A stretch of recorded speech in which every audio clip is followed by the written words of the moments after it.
Fique agora com Lições Fraternais com Daniel Segredo, mais um programa da Rádio e TV Fraternal. Saudações, amigos e amigas da Rádio TV Fraternal, muito bem-vindos a mais um capítulo do livro do Lições Fraternais, e agora sim, lendo o livro, né? Nós juntos aqui lendo o livro Religião dos Espíritos, chegando hoje no capítulo 60, Estranho Delito. Esse capítulo aqui faz relação à questão do Livro dos Espíritos 798. Vamos à leitura para ver que estranho delito é esse. Observando a hostilidade manifesta que vem sofrendo a doutrina espírita desde a enunciação dos seus princípios com Allan Kardec, estudemos o motivo pelo qual teria sido Jesus condenado na barra dos tribunais humanos. Todos sabemos que o Cristo não foi vítima de assassínio vulgar. Não obstante, sem razão foi preso, inquirido, processado, qualificado na posição de réu e condenado à morte pelo mais alto conselho da comunidade a que pertencia.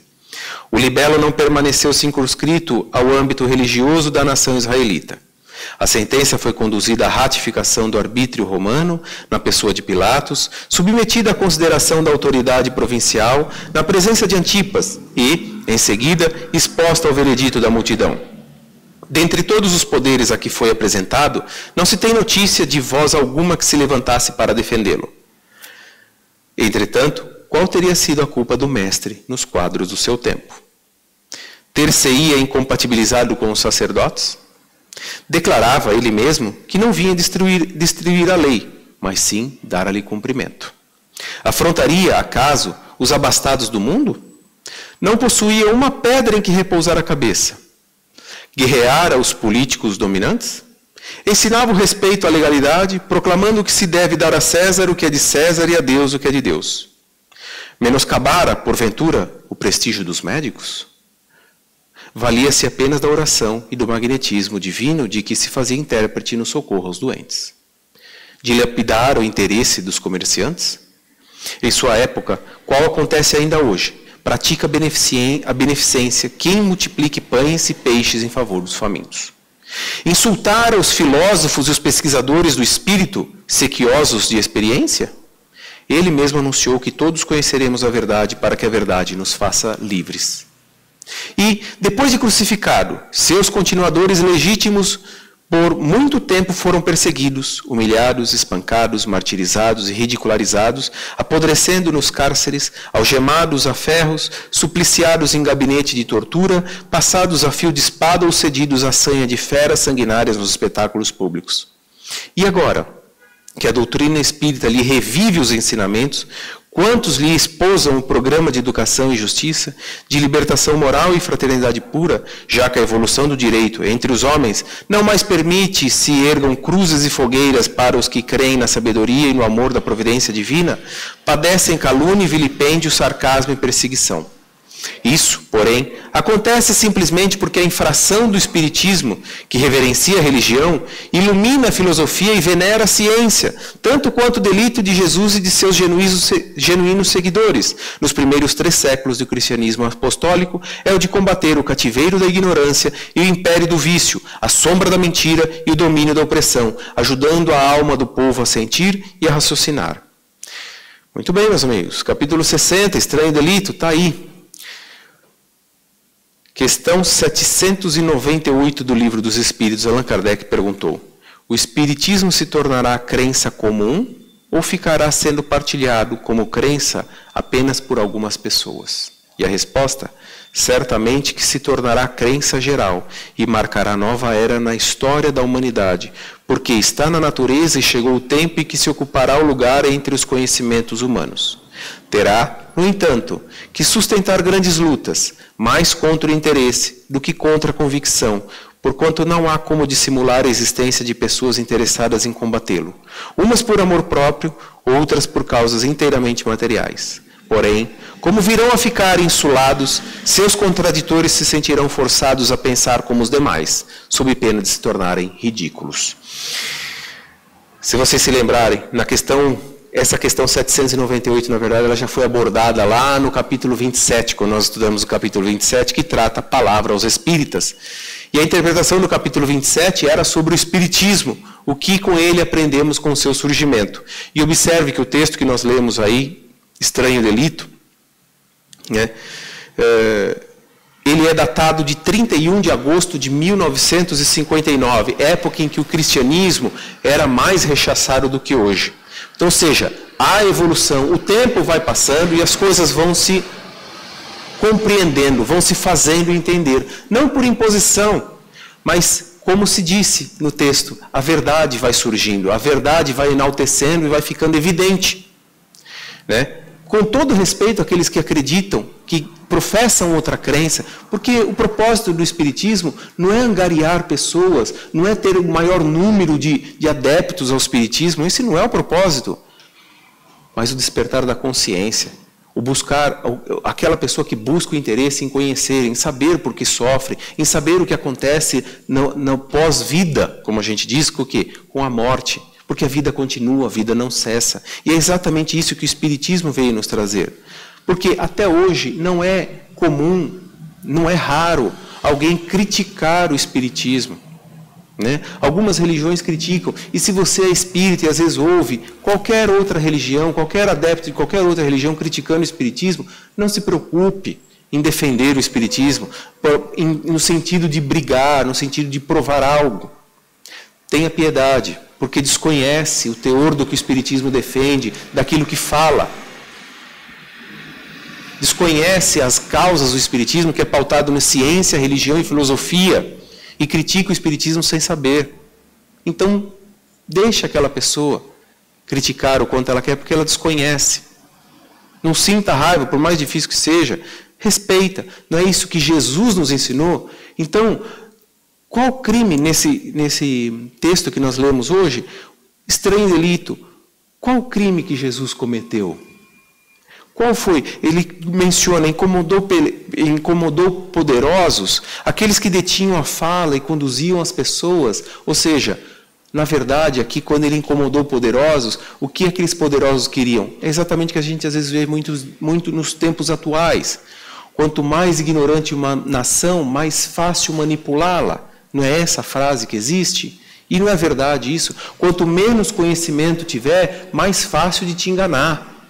E a verdade vem surgindo, a verdade vai brotando, a verdade vai ficando evidente, vai ficando difícil enganar. E a gente vai tomando conhecimento e a gente vai dizendo o que é? A gente vai ficando mais esperto, como se diz. Mas não é mais esperto. A gente já tem a capacidade interpretativa que Deus nos deu e a gente vai vendo o que é certo e o que é errado. Então a gente vai falando, pera um pouquinho, que isso que você está me falando não faz sentido para mim. Não é bem por aí. Então não adianta brigar com aquele que critica o Espiritismo, porque ele não entende. Ele critica porque ele acha que, muitos dizem, mexem com o ocultismo. Que ocultismo é esse se está tão evidente? Mas tudo bem, é que ele nesse momento não compreende dessa forma. Então respeita essa incompreensão dele por não entender assim. E tudo bem, e seguimos. Com o quê? Que Jesus nos trouxe os conceitos de sentimentos para sabermos lidar com esses nossos atos ímpetos. Muitas das vezes agimos no ímpeto, né? E controlar tudo isso. Então a bondade, a fraternidade, a caridade. E como ele começa a dizer no texto, ele não veio para mudar a lei. Ele veio para dar aplicação à lei. Que lei? As leis divinas. As leis que Moisés, os 10 mandamentos que Moisés recebeu da mão de Deus. Que naquela época que foi recebida lá atrás, aquele povo era totalmente desorganizado, indisciplinado. Então, não matarás, não roubarás, honrarás pai e mãe, não cobiçarás as coisas alheias. Nesse sentido, hoje isso já faz muito mais sentido para nós. E assim a evolução, porque nós já entendemos que se eu tirar a vida do outro, isso não é permitido a mim, então eu terei uma pena muito pesada, não só no direito terrestre, mas sim no direito da espiritualidade, nos deveres meu como espírito, eu estou infringindo uma lei divina.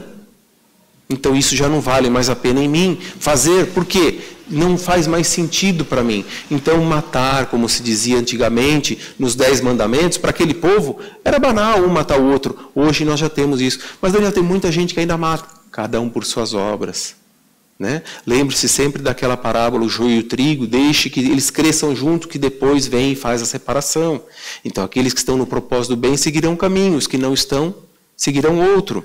Então o Espiritismo, ele ainda que não seja tão discriminado como já foi um dia, hoje está um pouco menos, mas ele traça o quê? Ele sobrevive com um certo demérito por algumas pessoas. Mas do que o que propaga o Espiritismo? O cristianismo redivivo. O que é o cristianismo redivivo? É a palavra pura do Cristo. Não faça para o outro o que você não gostaria que te fizesse. Qual a dificuldade de entender isso? É isso que o Espiritismo prega. O Espiritismo prega o quê? Que a vida continua, que ela não cessa. Porque que sentido faz aquela pessoa ser a minha mãe, aquela mulher ser a minha mãe, aquele homem ser o meu pai? Por que esses foram? Porque Deus quer? Se for assim, eu paro num sentimento muito raso de entendimento, né? Numa compreensão muito leve, muito superficial. Mas existe uma razão para isso. Os conflitos familiares, como se explica tudo isso? É porque Deus quer também? Deus quer que soframos? Não. Então o Espiritismo nos traz todo esse alento, nos traz o conforto para aquela mãe que enterra o seu filho, como vimos há poucas semanas aí, né, aos que partiram. Então, o Espiritismo, o que acontece, ele reforça os ensinamentos do Cristo. Ele não traz uma nova moral, ele simplesmente traz a palavra viva do Cristo. E o que existe contra o Espiritismo é que o Espiritismo ele não vai contra nada, mas ele simplesmente expõe a realidade, ele expõe a verdade e a quebra de dogmas que existem em certas religiões, e isso as afeta. Por quê? Porque ele veio falar de fé raciocinada, que a gente já viu lá na lição 27 também, que a minha capacidade de pensar e ver o que faz realmente sentido para mim. E isso incomodou muito as religiões, porque certas religiões usavam do medo para segurar as pessoas. O castigo divino, usando esses termos, né, para prender as pessoas às suas regras, e aí acabava por deturpar a palavra do Cristo. E o cristianismo e o Espiritismo simplesmente traz o cristianismo redivivo, ou seja, a palavra pura do Cristo, como eu disse. E nesse mesmo sentido, como Jesus disse, ele também disse, conheça a verdade vos libertará. É isso que eu estava falando, que nós começamos falando nesse sentido. Conforme você vai aprendendo, você vai entendendo, o quebra-cabeça que está muitas das vezes nos confundindo, vai fazendo sentido por que as coisas acontecem, por que as coisas são assim. Deus não quer que soframos, Ele quer que aprendamos. Essa é a diferença. Né? Então, nós vimos também na lição anterior, que eu comentei, do passe magnético, a energização, quais outras religiões também não utilizam sobre a imposição das mãos. Então, veja, o Espiritismo não quer guerrear com ninguém, simplesmente ele quer esclarecer através da palavra do Cristo, pura e simples, assim como Jesus nos ensina. Né? Ele quer que nós entendamos e cumpramos as leis divinas para o nosso próprio progresso, não porque Deus quer, né, que seja daquela forma, mas porque entendemos que há um caminho melhor para ser seguido e vivido. E aí? Não é um estranho delito condenar Jesus, mas hoje nós já temos a reflexão que tudo isso faz sentido, não é verdade? Através do Espiritismo. Faça a sua reflexão, eu vou ficando por aqui, a semana que vem a gente se vê. Até lá. Tchau!